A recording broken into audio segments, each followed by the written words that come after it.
Türkmenistanyň İçeri işler ministrliginiň işgärleriniň sanyny azaltmak barada maglumatlaryň peýda bolmagy bilen ýurduň dürli sebitlerini şol sanyny aşybatda hem polisiýa gözegçiliginiň selçeňlendigini üns çekilýär. Ýatlat geçdik. Şu ýylyň çalşygy bilen Lewap ulaýatyna 1000 çemesi polisiýa işgäriniň gözüpüsinden boşadyljakdygy aýdylypdy.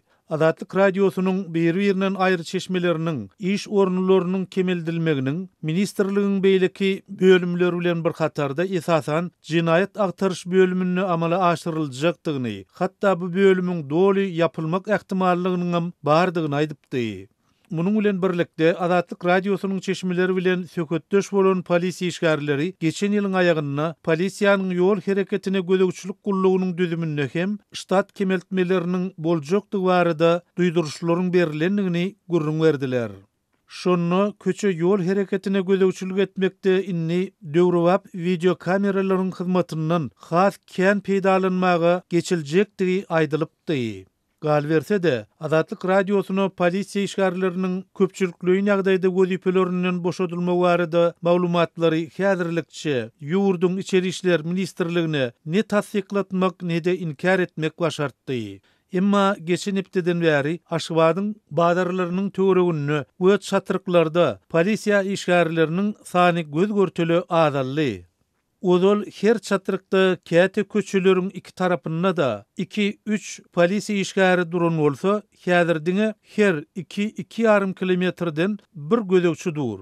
Aglawa bukulup durýan ýol gözegçilik gullugynyň işgärleri asla da ýok boldy diýeni ýaly. Şeýlede Azatlyk radiosynyň çeşmeleri polisiýanyň ýol hereketine gözegçilik gullugynyň işgärleriniň düzgüni bozmadyk sürüjüleri de saklap, dokument barlap, jerime salar ýaly bahana gözlemegi ýaly ýagdaýlaryň azalýany meňzeýändigine üns çekilýär. Şol bir wagtda polisiýa gözegçiliginiň selçeňlemegi bu pudokdaky işgärleriň sanynyň kemeldilmegine gönüden-göni baglydygy dogrusyny hiç kili resmi maglumat berilmeýär.